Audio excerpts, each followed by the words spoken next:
Halo semuanya, selamat datang di channel Cara Menjawab. Pada video kali ini, kita akan membahas mengenai soal ujian sekolah IPA SMP, khususnya materi biologi. Kita langsung lanjut saja ke pembahasan soal yang pertama. Soal yang pertama, perhatikan gambar berikut. Ciri makhluk hidup yang ditunjukkan oleh gambar tersebut adalah, pada soal ini ada kata-kata ciri makhluk hidup. Kita diminta untuk tahu apa aja sih ciri makhluk hidup itu. Makhluk hidup itu memiliki ciri-ciri yaitu yang pertama, bergerak, memerlukan makanan, bernafas, tumbuh dan berkembang, dapat berkembang biak, peka terhadap rangsangan atau iritabilitas, melakukan ekskresi, dan mampu menyesuaikan diri dengan lingkungannya atau dapat beradaptasi. Pada soal ini, ada gambar sapi yang sedang makan. Jadi, ciri-ciri makhluk hidup yang dimaksud pada soal ini adalah opsi yang D, yaitu memerlukan makanan. Soal nomor 2, perhatikan gambar sendi berikut. Bagian yang ditunjuk oleh huruf A merupakan sendi. Di sini ada gambar kerangka tubuh manusia. Untuk menjawab soal ini, kita harus tahu terlebih dahulu bagian yang ditunjuk oleh soal ini adalah bagian apa. Bagian huruf A ini adalah hubungan tulang siku. Karena soal ini yang ditanya adalah sendi apa, maka kita harus tahu terlebih dahulu macam-macam sendi yang ada. Sendi itu dibagi menjadi 3. Ada sinartrosis, amfiartrosis, dan diartrosis.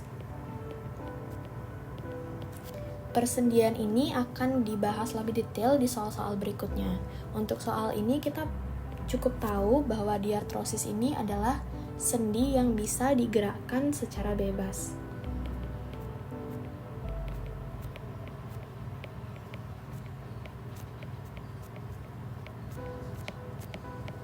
Persendian diartrosis itu dibagi lagi. Yang pertama ada sendi peluru yang memungkinkan terjadinya gerakan secara bebas, misalnya hubungan tulang lengan atas dan tulang belikat kita. Yang kedua ada sendi engsel yang memungkinkan gerakan satu arah, diluruskan atau ditekuk, itu ada pada hubungan tulang siku atau tulang lutut kita. Yang ketiga ada sendi putar yang memungkinkan terjadinya gerakan berputar mengelilingi poros, misalnya hubungan antara tulang tengkorak dan leher.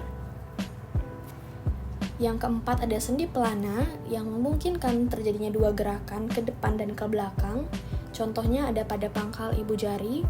Dan yang terakhir ada sendi geser yang menghubungkan bagian tulang yang bentuknya datar. Contohnya ada pada pergelangan tangan dan kaki. Bagian yang ditunjukkan huruf A ini merupakan hubungan tulang siku. Jadi, sendi yang ada pada hubungan tulang siku itu adalah sendi engsel. Maka opsi yang benar adalah opsi A. Kalau kita lihat lebih detail lagi, sendi engsel itu seperti ini. Soal nomor 3, perhatikan ciri-ciri otot berikut. Berdasarkan data tersebut di atas, yang merupakan ciri-ciri otot polos adalah, jadi untuk menjawab soal ini kita harus tahu terlebih dahulu yang termasuk ciri-ciri otot polos itu ada apa saja sih? Otot polos itu ciri-cirinya yang pertama berbentuk gelondong. Intinya berjumlah 1 di tengah. Kalau kita lihat pada gambar otot polos di sini, ini adalah gambar otot polos. Ini otot lurik. Dan ini otot jantung.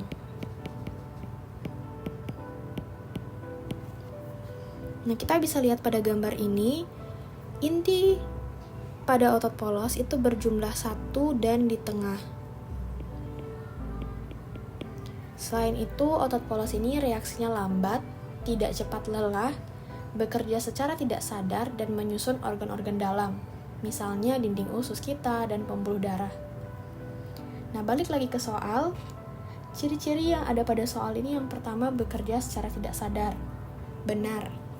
Otot polos itu bekerja secara tidak sadar. Yang kedua, bentuknya silindris panjang. Pernyataan ini salah karena otot polos itu bentuknya berbentuk gelondong.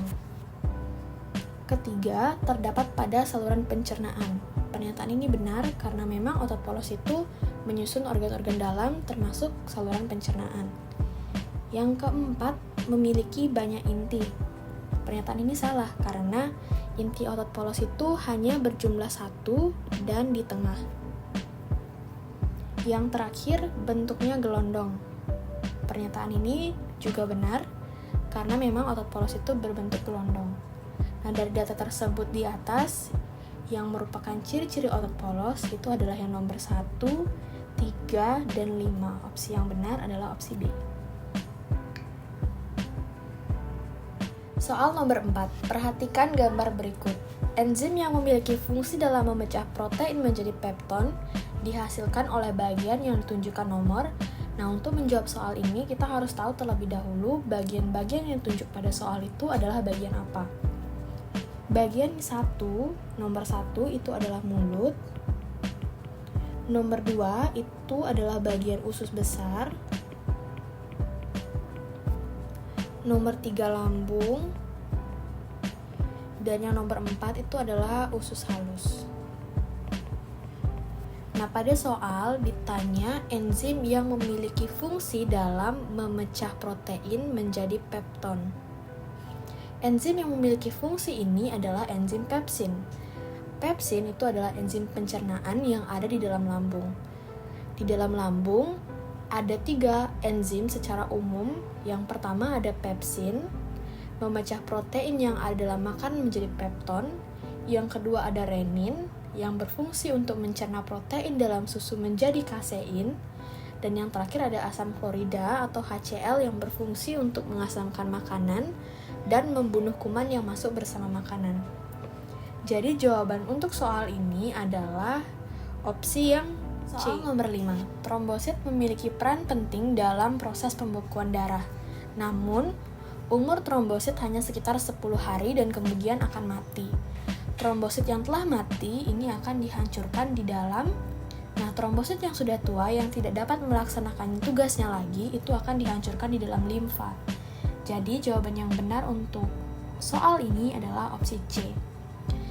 Bagaimana dengan hati? Di hati itu akan terjadi perombakan sel darah merah yang tua menjadi warna empedu. Jadi di hati itu adalah tempat perombakan sel darah merah yang tua. Selain trombosit, pada limfa itu juga terjadi perombakan sel darah putih menjadi nanah. Jadi bukan hanya trombosit, tapi sel darah putih juga dirombak di limfa.